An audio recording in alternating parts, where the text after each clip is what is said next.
Hi, everybody. Welcome to Interrupting Racism. My name is Brian Prowitz. I'm the host of this streamcast that we do once a week or so, a couple times a month, when we're able to connect up with amazing leaders in the state of Oregon to talk about what's happening in the state and also tackle some social justice issues, have some real talk, and hopefully inspire people to look for the good that's out there. And it's my honor to be the host of this here program, and we're happy that you're along with us both on Facebook and also on our YouTube channel for Interrupting Racism. And we're happy that today we have to bring you from the Medford-Ashland area. We want to welcome Senator Jeff Golden, who, like me, has some broadcast background. So we're going to go through. We've got a lot in common, including some time in Ashland. I graduated from Southern Oregon State College back in 1993. And so it's been a while for me, but I'm glad that you found some time to spend with us today here on Interrupting Racism, Senator Golden. Thank you. Really happy to be here. Thanks for inviting me on, Brian. Absolutely. Absolutely. So we'll get to a couple of things here, but first, a little bit of a biography for Senator Golden. I mean, should I just embarrass you and just read your Oregon State Legislature bio? I mean, reading it word for word may not be, it probably take a long time, but let's just say highly educated, author, politician. I use that gently. I know that's not always, I'm one too, so I know how that feels.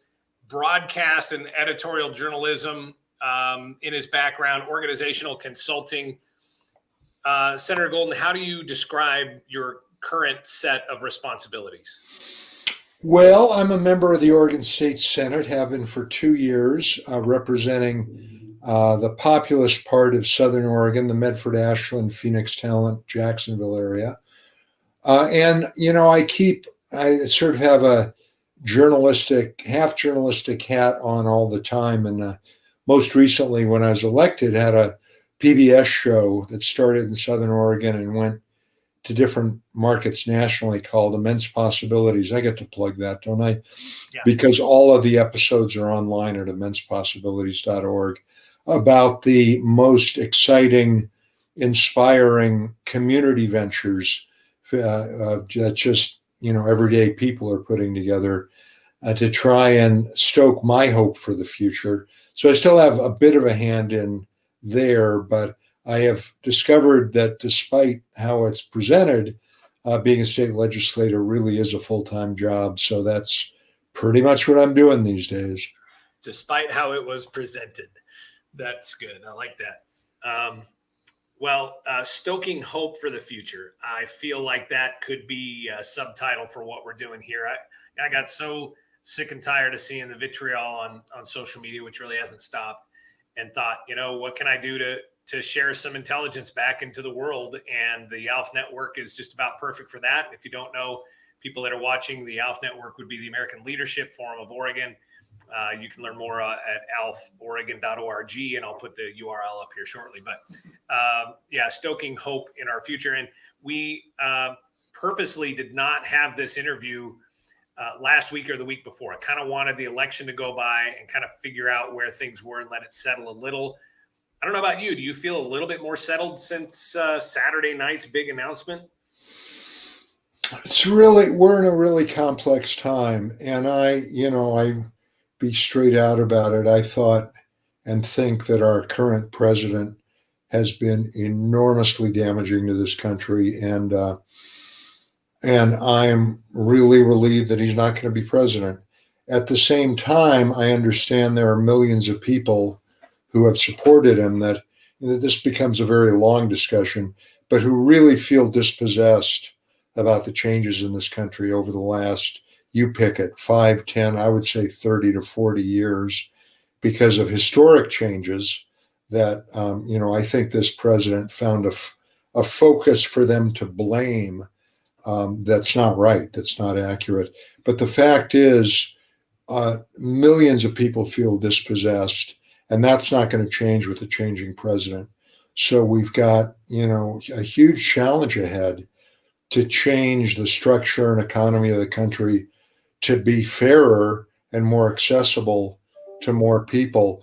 we mention people of color a lot, and that's a prime segment of who I'm talking about. But I'm also talking about people who aren't of color, who kind of played by the rules for a long time, and in our part of the world, chose forest-related work, logging and wood products work.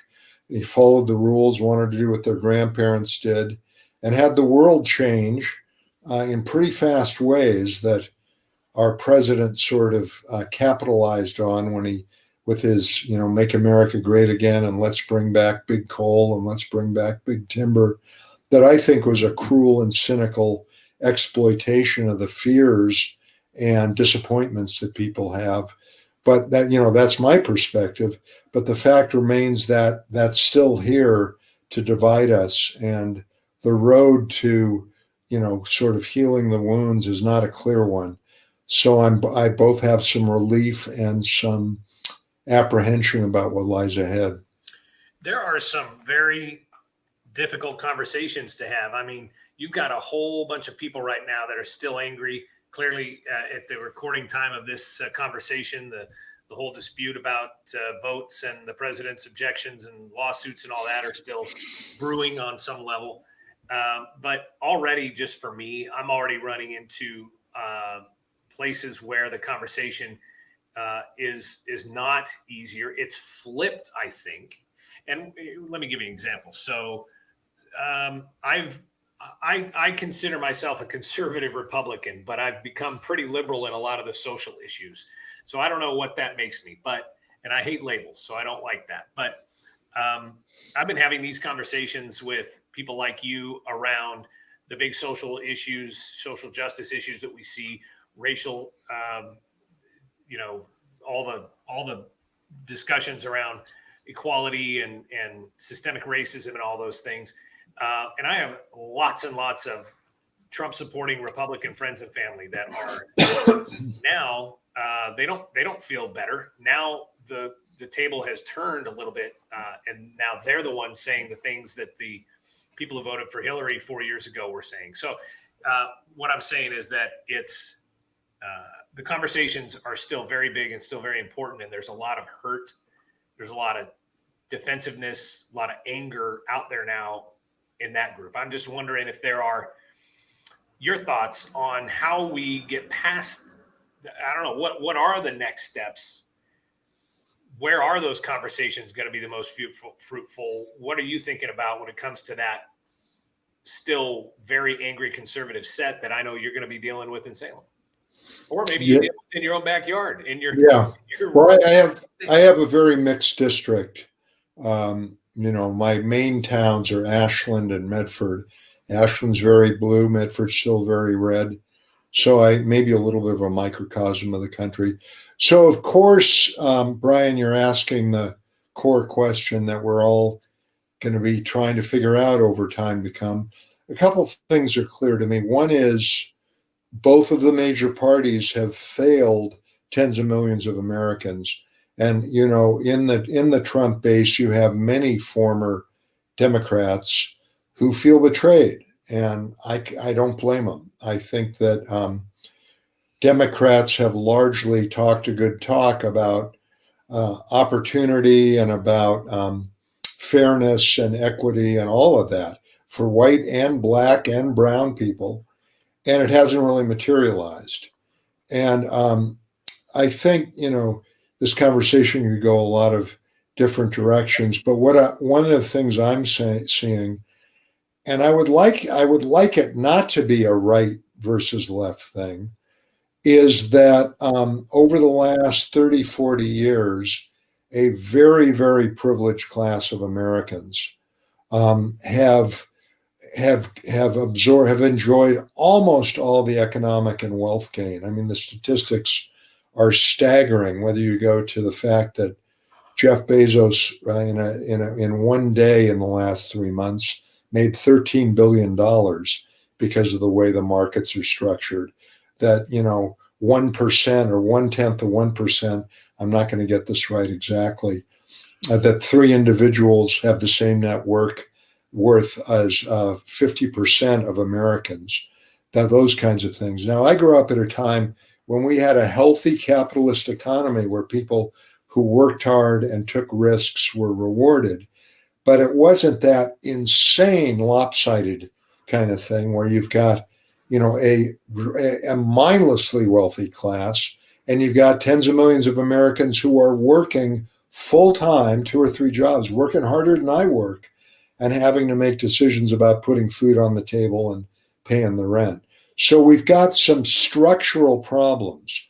And I think it's a real dead end when we talk about socialism versus capitalism. Which way do we want to go? And that's mostly where the political talk tends to go.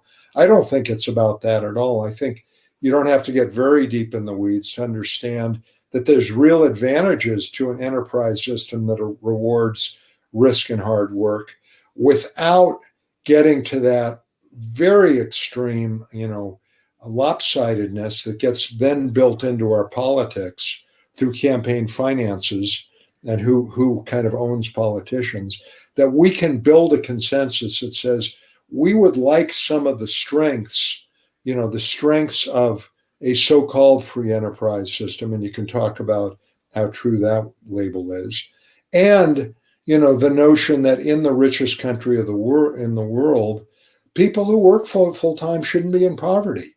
They should be able to support their families. We can have both, but we have to get away from this cartoon character, really extreme pictures that some of the media kind of promotes. What, you don't want to see Jeff Bezos making $13 billion in a day? You must be against business. We all of us got to resist and say, well, wait a minute. Let's not simplify this to where we can't find solutions, and see whether the richest country in the world, can make sure that people willing to work have some decent security, and there's an upside potential for people to really succeed. I'm looking for more nuanced, less polarized discussions like that. Yeah, because it feels like in order to find that balance, somebody has to let go of something. And right now, it almost feels like the capitalists out there would have to let go of something in order for us to, for instance, have a more a different healthcare system. I struggle with this a little bit on the big policy changes that people are demanding through Black Lives Matter, for instance. And I kind of resist the effort to try to figure out a way to change the high policy stuff. And I end up settling on the conversation, like, how do I treat somebody who's just sitting across from me? I take it down to the micro level. But at the very high policy level, how you just talked about trying to break down that socialism versus capitalist model in those conversations. But I feel like in order for there to be great big change, somebody has to let go of something. How do you get past that? Well, most of us have to let go of something. We've got, my sense is that we are at a point in this country where we're kind of careening towards the edge of the cliff on a number of levels. I don't think any society maintains itself and sustains very long with the kind of wealth gaps we have now. We're now the most polarized country in the developed world when it comes to wealth and economic opportunity. I am really concerned with the trends of climate change. I understand there's probably people listening right now who don't agree with me, but for me, the evidence, even if we don't know all the details, is pretty clear. So, it's going to take, all of us to say, what's at stake here? Many of us, if we don't have kids and grandkids, we know little people or young people. We would like to be part of, a tradition that goes back thousands of years to try to offer our kids and grandkids, hopefully something as good as we inherited from our grandparents and parents, but at least a viable world. Okay, if that's going to happen, what's it going to take? And I think it's going to take some give from all of us able to make some give. And we can talk about some examples of that as well. But right now, we've gotten so tribal that it's hard for us to think in that way, because we're now so hostile and polarized that the sense is more, if we give an inch, we're going to lose a mile. We could say, okay, can we look at I'll just throw something out, another tax bracket for people making more than $1 million a year that would help fund some of these things. And if you just approach it on that level, you can have a pretty good conversation about it. But if the attitude from the wealthiest is, well, if I do that, they're going to come after me even harder for more, you're not going to get very far. So that's just one example. And I'll go back to what you just said. You said that you're operating on the how do I treat the person across from the table from me? How do I listen better? If we don't do that as well, it's unlikely we're going to get to the point where people loosen up enough to listen to what's being proposed and not fight everything out of the fear that it's a slippery slope and they're going to lose everything. Yeah, which is what I hear when you talk to elected officials who are loyal to their party or extreme, if you will. It is party first and policy and person second. And I think people are sick of that. I think it's time for some change on that front. I don't know what that looks like, but I hope it's coming. Well, I think we need some encouragement for leaders and political people to question their own party as well. I can tell you in Salem, I'm a bit of a, what would the right word be? I stray from my herd more than most people do. I'm a bit of I'm a Democrat, and I can safely say not all the Democrats in Salem are thrilled with what I say and what I do. But we're in a system, I think, where that kind of behavior is pretty dangerous. And as things get more hostile, you don't want to stray from your herd very far because it's rough out there, and you kind of, if you're looking at your own team and saying, maybe we ought to do this differently, that's a tough row to hoe right now. So maybe, if people can really value that kind of independence, whether it comes from Republicans or Democrats, maybe we can make some headways. Yeah. State Senator Jeff Golden is with us here on Interrupting Racism. Well, you referred to having those kinds of conversations, and that was the big takeaway for me in ALF. What was your experience like? First of all, what class were you in ALF, and what was your experience like? How would you describe it? I was in class 3. I'm a kind of an old timer. I did my ALF year in 1989. I was the second person from Southern Oregon. At the time, it was very, very Portland heavy, and it's gotten somewhat less so. And at the time, I was quite a young county commissioner at the time. And so what was your big takeaway from that? For instance, did you, what kind of impact did it have on you politically or personally? I'm not sure if I can scrunch that into a brief answer. I think it started my understanding that the only way we can get to the kind of conversations we're talking about and the openness to doing things differently and away from the kind of the tribal war is by building relationships.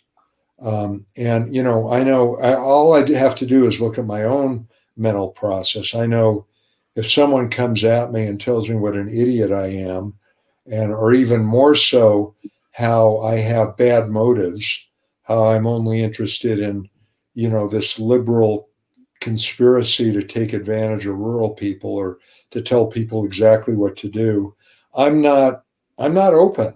I start debating and finding ways that this challenger is wrong, and I don't really hear a word they say.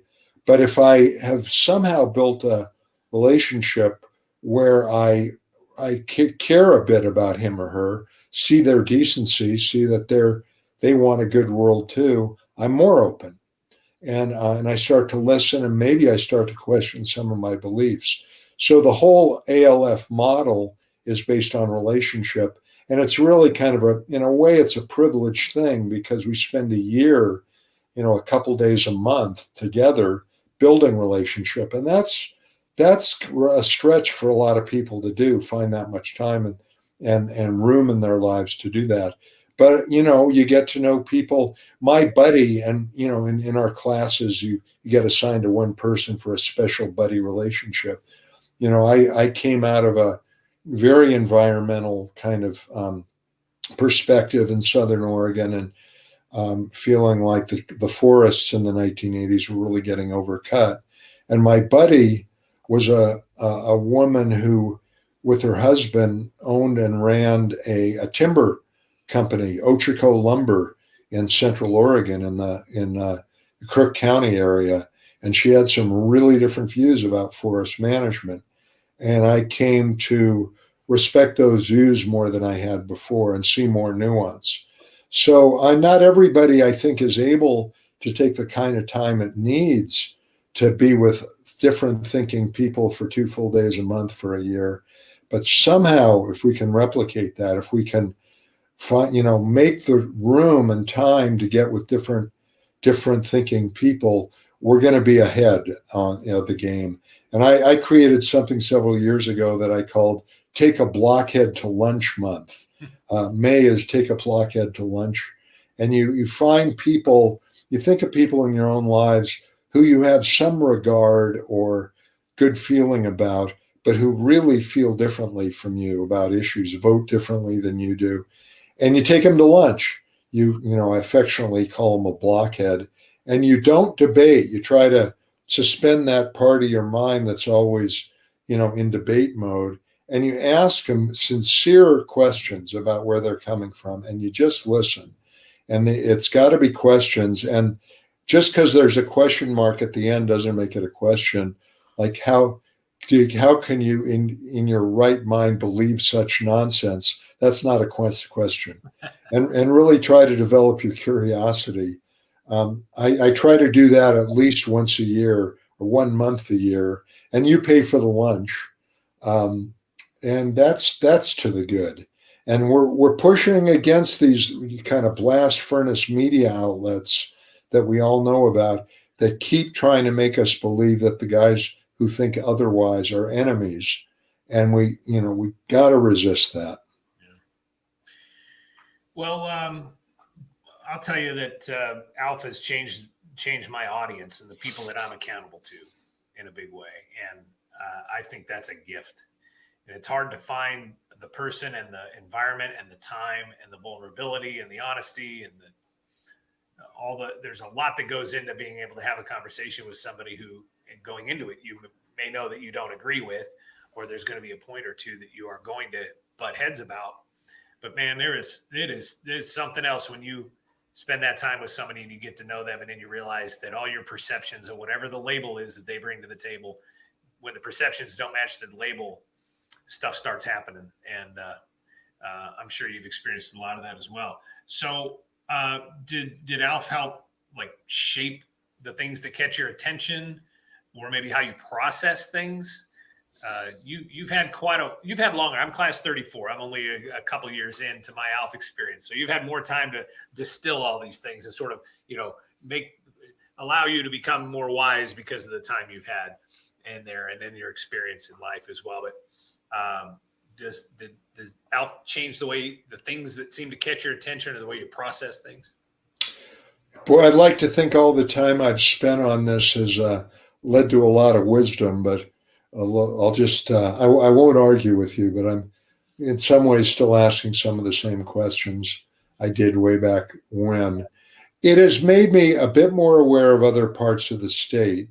It's worth saying that ALF is a national organization, but it's based on local and state chapters. I think there are 9 chapters or something. And Oregon's is unique in that the founders 30-something years ago decided to make Oregon a whole statewide chapter. The others around, there's one in Houston, there's one in Sacramento, they're around the country, but they tend to be metropolitan. So like Greater Houston has one.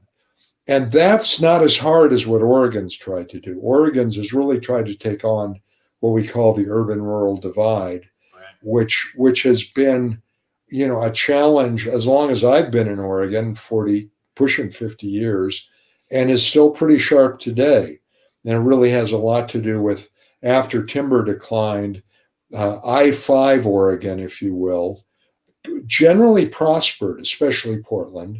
And if you were away from I-5 and super resource dependent, it's been a lot harder road. And that has fueled a lot of conflict.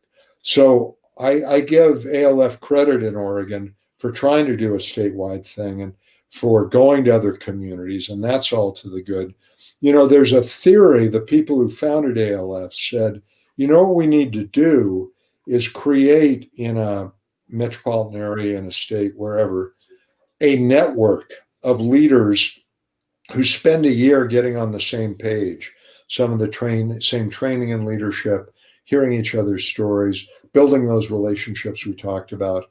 And then ongoing, they can lean on each other and reach out to each other with a relatively high trust level and maybe do some great things for their communities or their states. And I think that's a great theory.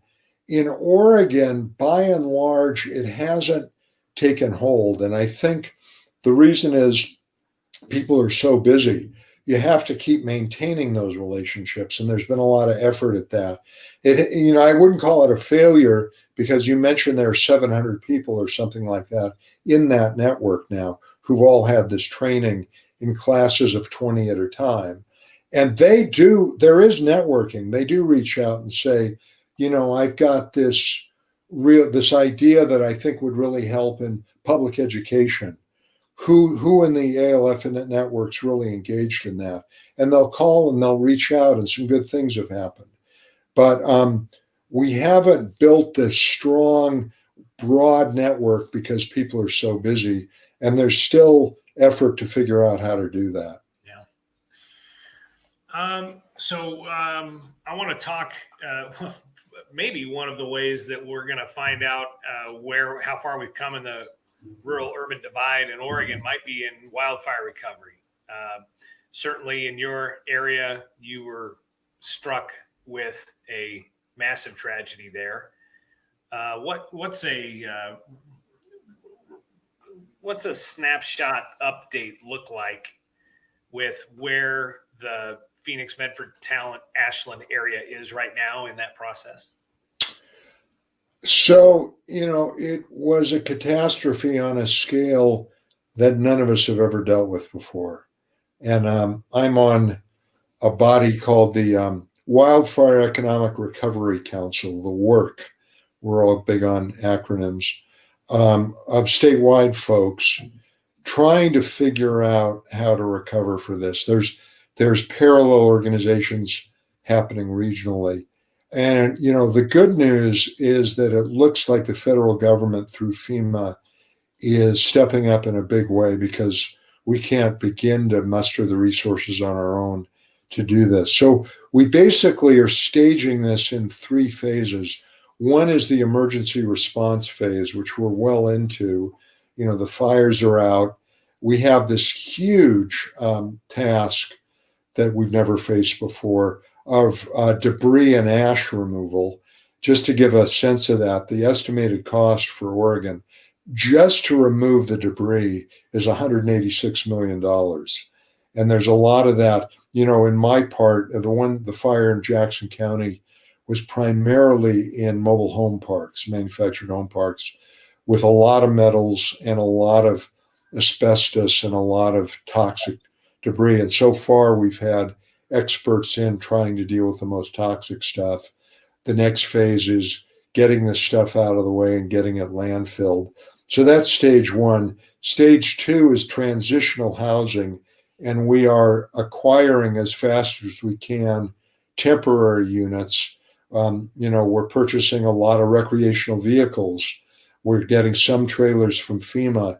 There's some groups who are actually getting containers, shipping containers, and doing a little refab on them to make them suitable for dwellings, for housing, for the next, it's hard to say, year to 18 months, and trying to do it fast, because if we don't, and this has already happened, we lose a lot of the people who were burned out, and that includes a lot of our workforce, a huge portion of our Latinx community, who they got to get on with their lives. And quite a few of them. Many of them have moved in with family sort of nearby, but quite a few of them are left.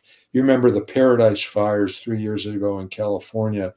That's 3 years ago, and 20% estimated of those populations are still in the area, and others left the area. So that's something we're trying to avoid. And then that phase 2 feathers into a phase 3, where we talk about long-term redevelopment and adequate residential housing and adequate affordable housing. And as you know, Brian, all of Oregon and to some degree all of the country has been faced with this huge affordable housing problem, as over the last 30 years, prices of just about everything that developers and builders have to deal with has gone up, but wages haven't. So over 30 years, we've seen this gap increase that we haven't been able to deal with. Well, now with this destruction and this disruption, there is an opportunity to deal with that in a big way. Whether the resources are there or not is a whole other question. And then there are all these puzzles about, in this phase 2 aspect, where you try to get people under a livable roof for 12 or 18 months. Do you completely discard that as you move into phase 3, into permanent housing? That's wasteful. How can you get some of this housing that we need up and ready fast to transition into permanent housing, so that we can do this in a cost-efficient way? So those are some of the issues. And then, of course, you pair that with all the disruption of the COVID economic crisis, with the job picture changing in a very big way. And we've got a puzzle that's beyond anybody's ability to completely solve, where we know we have to be agile and sort of course correct as we go. But and we got some smart people working on this, but we've never been here before. But I hope that gives you some idea of how we're approaching this. Yeah, and you throw the number of kids that are affected, not just from an educational standpoint, not just from COVID, but now losing your home, and the instability for so many people is very intense right now. It's something, and I spent a lot of time in Ashland, back Southern Oregon University days. Got my teeth in radio in Phoenix with Perry Atkinson's family there at KDOV Radio in Phoenix. Yep. So spent a little bit of time still going strong. So I knew Jason well back quite a few years back. I should put him on this show. That would be fun too. Yeah, he's got an interesting guest. Yeah. So anyway, a little bit of time in there. I haven't been able to go down there to put it all in my mind, because when you see the pictures, it's in the same thing in Glide. I still haven't taken the time to just absorb the magnitude of what happened in the Archie Creek fire that we're dealing with 15 miles up the road from where I'm at right now too. My point is that then you throw in education, then you throw in reforestation, you throw in the controversy of how to correctly manage the situation from a resource standpoint, the environmental impacts. I do not know, and I had a chance to talk with Senator Lou Frederick here about a couple of weeks ago. I don't know how can you, our state leaders, even comprehend the magnitude of all this and try to find ways around it. It would be daunting. It would be overwhelming to me. How do you manage all of those elements here? Well, you phase it. Like I say, you try and say, where do we need to be 2 weeks from now, 30 days from now, 90 days from now, a year from now? What absolutely needs our attention. So at first it was getting people emergency relief. And so you try to take it as you can in bite-sized pieces. FEMA has people who have done these kinds of things, not around here, but we have leaned really hard on their expertise, especially in the, immediate phase 1 kind of deal. And the other thing, and Brian, this gets back to, I'm going to take a little risk here. Because it gets into these highly politicized things that get us fighting really fast. But the fact is, I know a lot of people think government is inefficient and it wastes a lot of money. That's a complicated conversation. I personally think that's way more true at the federal level than at the state and local level. At the closer to the people the level of government is, the more we're watchdogged and have to account for spending. But we are at a point where the financial challenge of rebuilding, and it was getting pretty daunting just with COVID, but now with these wildfires, is simply beyond our financial means. And as you look in the last 30 years, and I would say especially the last 10 or 12 years since the financial crash of 2008, there is a class of people who have really profited, done very, very well. Mostly they're in the banking and financial markets. And, I think we have to have a conversation about how they can contribute more than they are now to our rebuilding. To saying, I know I can imagine people immediately going, this is anti-business, and this guy wants to soak the rich and punish success, that old pattern of fight that we've always had. But basically, for a number of reasons, we can't afford the repair that we have to do right now with our current system. So I want to say to the very wealthy and the people who, for whatever reason, have prospered through a time where a majority of people have either suffered or stumbled, how can you step up? Some people have done it, the good old-fashioned way, worked incredibly hard, had incredibly good ideas. And some people haven't. Some people have been in the right place at the right time. I personally think if you're a hedge fund manager and you're not risking your own money, but you're spending 3 hours a day clicking on keyboards, manipulating financial instruments here and there, and taking home in the tens of millions, making more in an afternoon than some of our neighbors will make in their lifetime. We need to look at that. And I don't pretend to have all the answers, but I think we need a serious conversation about how the most fortunate among us can step up in ways that they're doing now and help us more than they have been in recent times. I get how complex that is. I get how people get triggered about that, but I don't know how we can avoid that conversation and step up to the challenges that we have before us now. Yeah, and challenges we're not done with either. I mean, for sure. Direction with COVID right now, don't know where that's going to head. But we can't really, I guess, project too much further into the future. We got enough to deal with already, I think. So, well, one of the big reasons to have you on and to talk with Alf Senior Fellows is to find out what are you doing that you might want to put out there that your Alf network might be able to support? What kind of work are you involved in? And is there a place where you could direct their attention or their skill set? Well, I think the linchpin is what we've already touched on, which is how can we lower the temperature and listen to each other better? I've quite a bit of my career has been dedicated to that effort. I'd love to say we're in better shape now as a state and a country than when I started getting interested in this about 20 years ago. Building common ground, finding where we agree, that kind of thing. But we're not in better shape.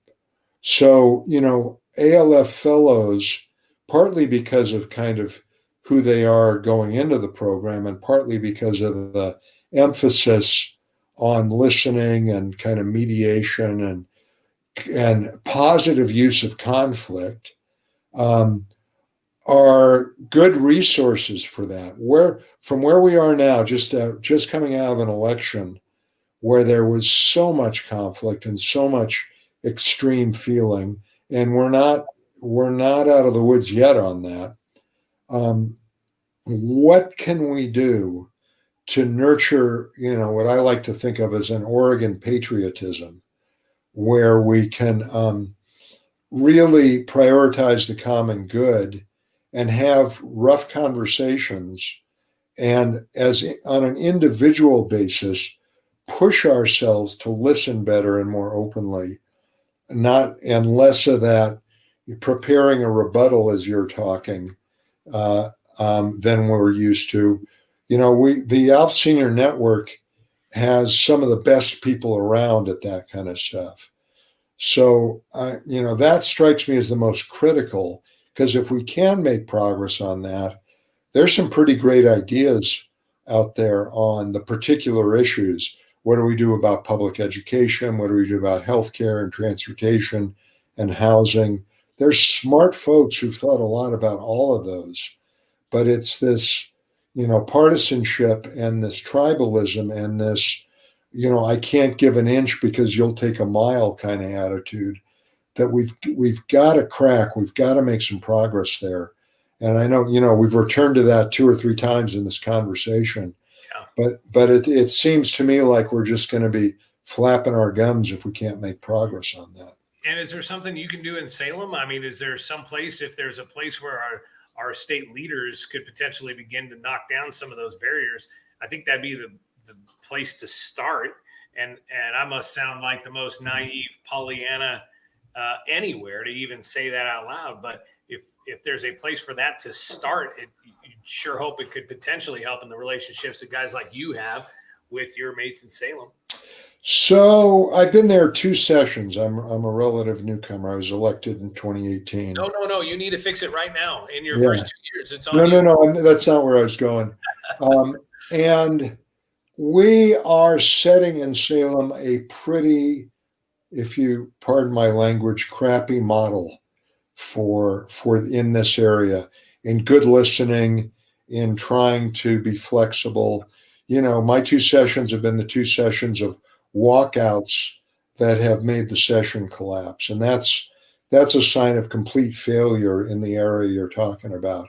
So, things have been tried. There's a great organization statewide run by the woman who used to run ALF, Robin Teeter, called Healthy Democracy Oregon. I recommend it to people who are interested. At PSU, there are various programs that for conflict resolution and all this kind of smart, kind of wonky stuff. But I am really thinking this is an area, the old saying, when the people lead, the leaders will follow. I think this is really an area for that. And that we need community leaders and people in every community who are, know each other through Rotary or parent-teacher organizations or churches or wherever, who have found some kinds of breakthroughs with people they disagree with, to model it, bring it to our attention, and really kind of lay down the law to us, saying, you guys, we elect you to solve problems, and your fighting right now is not getting the job done. So, and modeling examples, because, there are lots of ways where I think we still can lead. We should lead on this one, but we're not headed in the right direction.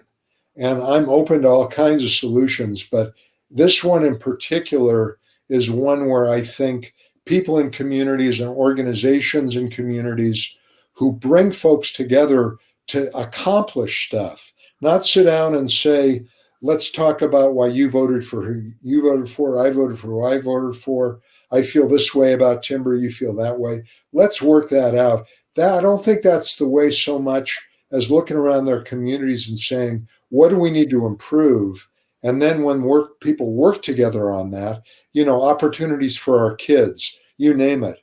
When they work together on that, that starts to build a relationship. That starts to build the listening, and that starts to build solutions on the larger problems. And I am sorry to say that's one where right now people can't look very productively to Salem. Well, that's hard work. I mean, I think about just in Roseburg, where I'm at, where it's a small town, 25,000 people, and getting everybody to agree and pull in the same direction on just about any topic. We're trying to tackle homelessness here, and trying to get 10 people to agree on a way to solve a problem. It's very, very difficult, but maybe you got a chance because you got those relationships. You see each other in the market. You got kids in the same schools. maybe you belong to Rotary or an organization like it. So you got a shot. Well, I appreciate your time. Many of the topics we touched on are exactly what I figured we'd talk about. I bet you if this was 6 or 8 months ago, we'd be probably talking about George Floyd and COVID and where that was going to go. The tone of some of the conversations has shifted a little bit. One of the big topics, and I'll just kind of throw this out as a point that we can end on and talk about, and this is going to come back to racial equality and the injustices that we've seen and some of the change that is being demanded. And if this was 6 months ago and we were having this conversation, it would be two white guys talking about race, and somehow that's more valuable or very important. I wouldn't say more valuable. How important that is. And the surprise I got from my friends of color throughout the state who said the things that you and I are able to say publicly in support of our friends of color, specifically in the African-American community, so important. And that has, because of the election, I think, and COVID, that whole conversation, I think, has taken a little bit of a back seat, but I definitely want to touch on it because it's very important. What are some of your thoughts on where we're at? And I don't know. It feels too vague to say as a country, maybe as a community, maybe even Southern Oregon. Let's focus on Southern Oregon for half a second, because I'll tell you what stopped me in my tracks was when one of my ALF class of 34 friends, who happens to be a woman of color from the Portland area, she said she was afraid to come to Roseburg. Like she was taught her whole life not to stop in Roseburg. And I know where those perceptions come from. Some of them are true and some of them have kind of been blown up. But the bottom line is, it didn't matter what my opinion on that was. She was scared to come to my town, and it was devastating to me.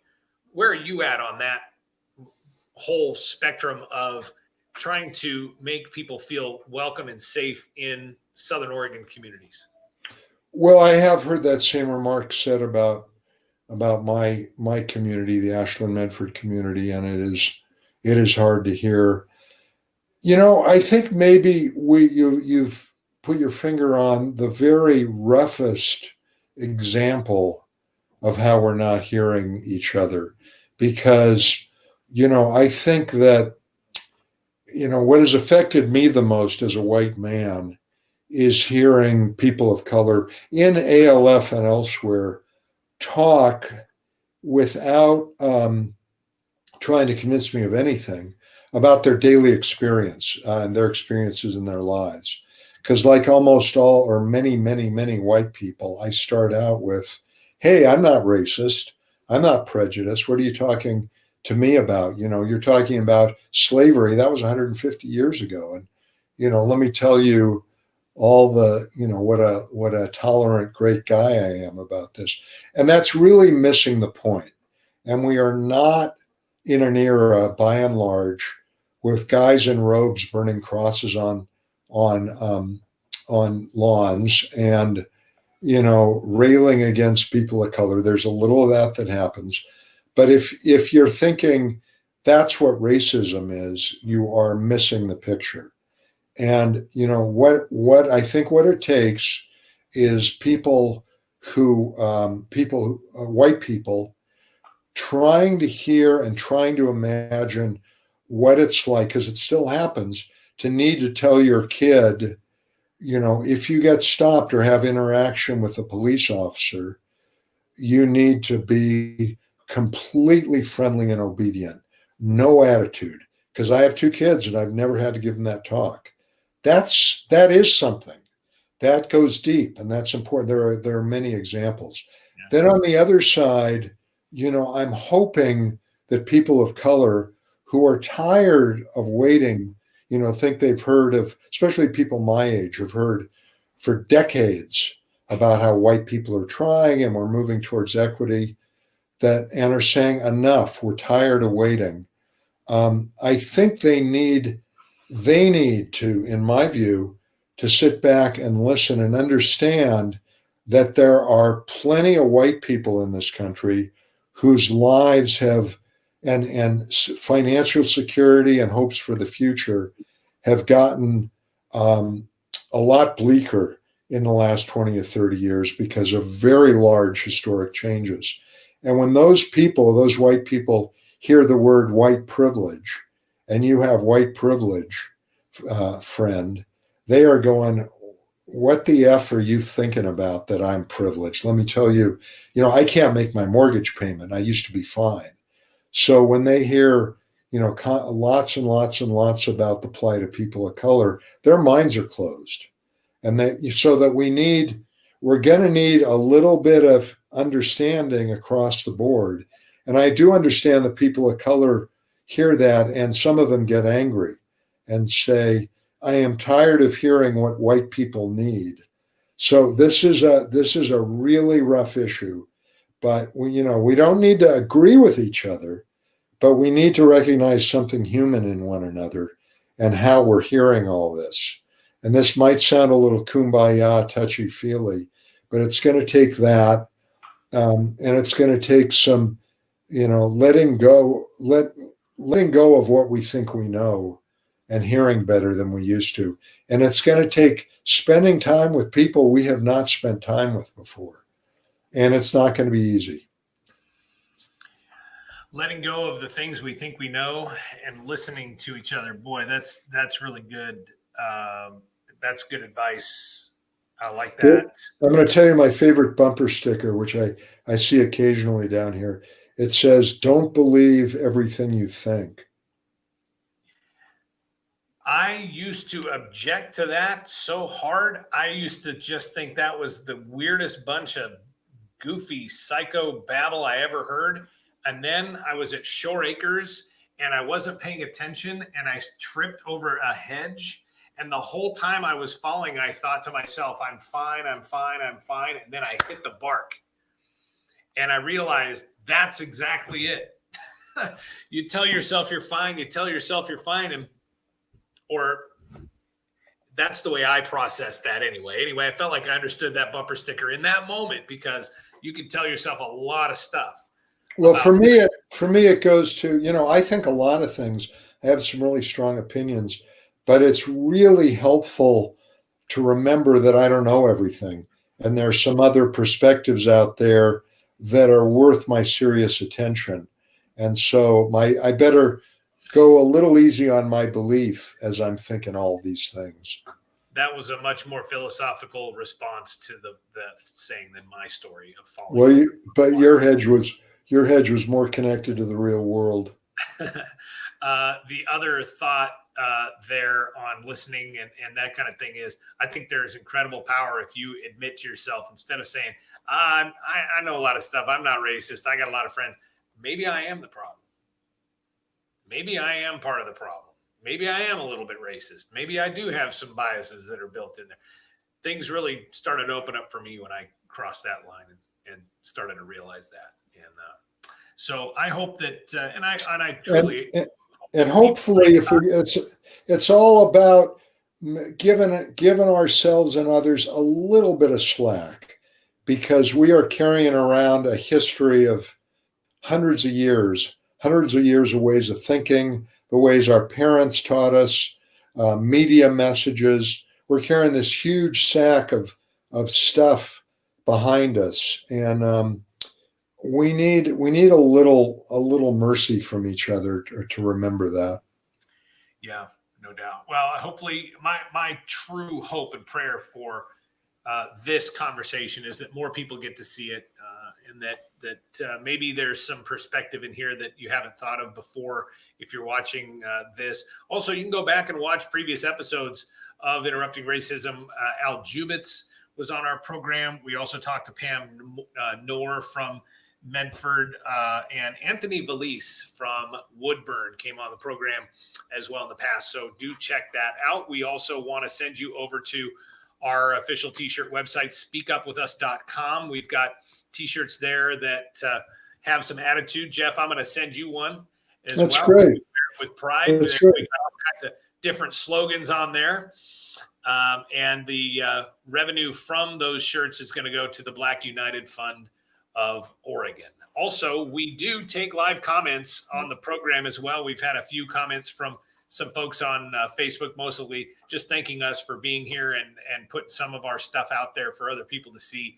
And this is extremely satisfying conversation for me, Senator Golden, and I hope for you as well. Stick on the line here for a second, because I definitely want to chat with you a little bit before you sign off. So, but we would want to send people also over to alforegon.org. You heard Senator Golden and I talk quite a bit about ALF, the American Leadership Forum, and it's definitely worth a look. So, and if I two things, Brian. One is, let me throw in the website immensepossibilities.org. It's not a financial thing. It's all giveaway, but that has 160 half-hour episodes of unbelievably great things people are doing all over the Northwest. And this was a very rich conversation for me too. I'm really thank you for inviting me on. Well, it's a pleasure. And I have a funny feeling when I listen to Immense Possibilities, it might be good that you and I aren't in the same town. I think you and I we'd probably wreak a little havoc. So thanks again for your time. Thank you to everybody who watched this program today. You can check us out on Facebook and also on YouTube, and stop by speakupwithus.org and pick up a t-shirt. So thanks again. Hope you have a great day, and we'll talk to you again soon.